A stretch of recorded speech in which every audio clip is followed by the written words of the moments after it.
I am Sarah. I read as Sora the Intuitive for Sky Messages by Sora. I am a tarot reader who specializes in past life readings.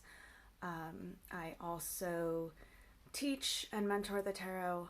I have two journals, one for learning the tarot and one for more learning yourself and deepening the connection with your deck. That one's a collaboration with Killer Pancake, who makes a couple of the decks I'll be reviewing.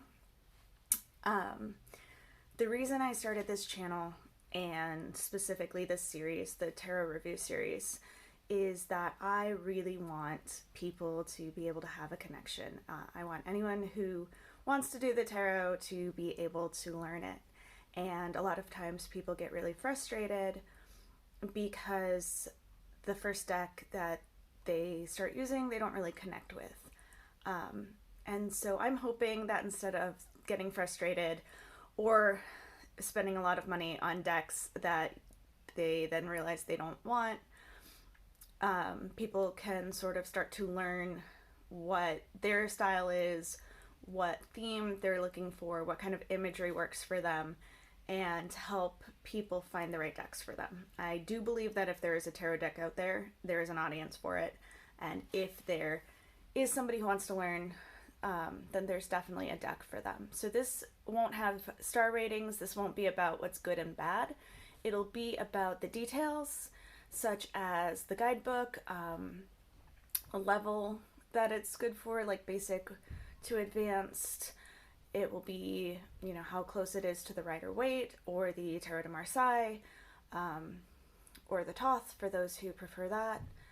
And it will just give people a look and hopefully help them start to begin their journey. Or for those of us who have been on their journey for a while, but are thinking about new decks and testing out different things, give them a preview. So there are some of the decks behind me, but if there are any you're interested in, let me know. And let's get started.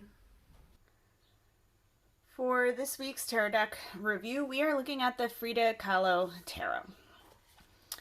Comes in a nice regular tuck box. And jumping into the guidebook, it's really nice. It's got multiple languages. It's got some information. It's got the Celtic cross spread. It's got the basics for each card, so it's really nice for beginners. The deck itself fits nicely in my hands, really nice shuffle. Kind of the basic playing card feel, so I don't know how long they will last, but they are really nice to work with. It is a pip deck, and that can be hard for some people. I know that, but they did pick some pretty things to use for the pips. My biggest thing about this deck, because I do love it and I do feel like they did a decent job, I wish it would have more of her artwork. There's some of it in here, and you'll recognize some of it, like the lovers, but there's a lot of this where it's one portrait of her with different backgrounds. This is the card that comes with it. I would like to thank my son for letting me borrow this deck. In terms of tarot decks, it's not bad. I think they could have done a lot more with Frida. I feel like this happens a lot. For example, love the collector Barbies, but the Frida Kahlo one just is not that well done. But my son is obsessed with Frida Kahlo, just loves her. And so I am very grateful that this deck exists, because he has been wanting to learn. And so this was his first deck a few years ago, and it was really nice. That had both of those things. We also have a non-pip style deck for him, but I learned on both tarot cards and playing cards, so having a pip deck isn't much of an issue. So this deck is probably better for intermediate or advanced readers. That said, it does have a very good guidebook, so if you are more of a beginner, it won't be much of a problem.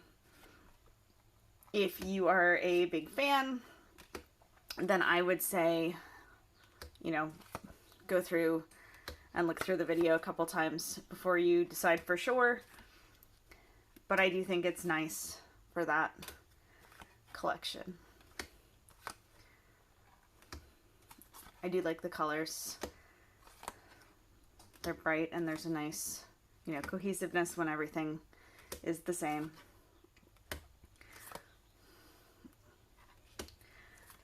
So it's a fun deck. I really am glad I was able to find it and get it for my son. But what do you think? Let me know. Let me know your thoughts on pip decks, on pop culture decks, anything like that. Because I do think this is one of those that is going to be really hit or miss. As I'm shuffling to do our week ahead reading, I want to say thank you for liking, commenting, sharing. Just overall supporting the channel is really helpful. If you would like your own reading, please head over to my website. You can book directly from there, or if you don't see something that you'd like, you can send me a message. My social media more often has where I'm going to be if you would like something in person and you're in Pittsburgh. But if you don't see anything there, again, just shoot me a message. We're always adding dates, and I can usually make various things work. And I don't always have every type of reading that I do up on my website at once. So if you don't see something, just feel free to send me a message. And let's get started.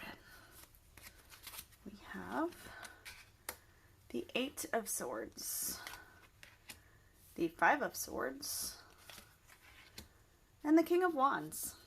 So the Eight of Swords is very often a card of feeling stuck, of feeling like you can't see your way out, often because you are either way too close to the situation, or you are so convinced that there is only one way to do it that when that doesn't work, you just can't see your way past that. This is not judgment. We've all been there. This is just what's going on right now. We've got some various retrogrades going. I am not a huge expert in terms of things like astrology, but we are dealing with Venus retrograde right now, and from what I understand, that is one that hits the hardest. And given how many people I know have had major changes in their relationships in the past few weeks, I'd say there's some merit to it. But that kind of energy can cause things like confusion.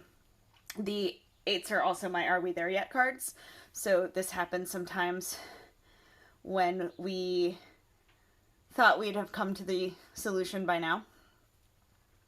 Ultimately, though, it is asking you to take a break. Instead of continuing to beat your head against the wall trying to find the answer, address the other areas in your life that need some attending to, and come back to it when it's been out of your mind long enough that you're ready to look at new ideas. Having this with the Five of Swords is really interesting because to me it says that the reason your one idea isn't working is because it is not what you think it is. The fives are these halfway points that kind of throw us through a loop, throw their element on end, and just kind of generally cause you to stop in the middle of your tracks. And it's kind of like the 8 is here because you are so convinced that what is on the other side is one way, and it very likely isn't. So back to taking a step back, also ask yourself why you started, why you were headed in that direction, and why that is your solution. When you pick that apart a little bit, I think you will find that another answer is right in front of you. And then we move to the King of Wands. The King of Wands is a card of delegation. It is a card of passion and finding your vision, but then offloading the things that are taking up your time and your energy and are not helping you see through that to that vision. So sometimes this is easier said than done. I was just complaining to a friend the other day about how I would love to hire a boss because I love reading. I love reading one-to-one. I love reading remotely. I love doing these videos. I love everything that has to do with the tarot. And all of the business stuff I can handle, but I don't love it, and it is very draining. There are parts of it that I do love, but there are parts of it that just feel like they're taking my time away from various other things. We're really working on the guidebook right now for Haunted, and that is so exciting. And so having to stop to do any sort of the logistics just isn't my favorite right now. And so personally, I've been trying to find different ways to automate and organize. And I know that that's not easy because, you know, it's just me. And so I know for the rest of you, it's probably not that easy. But if you can find ways that you can focus on the things that matter to you, while still taking care of the important stuff, you will find that blindfold that you usually see on the 8 of Swords, which I think of as the mental block, slips off, and you have a much more accurate view of what's ahead of you. So I hope that all made sense. I really appreciate you all. If you made it to the end of the video, thank you so much. Have a wonderful week.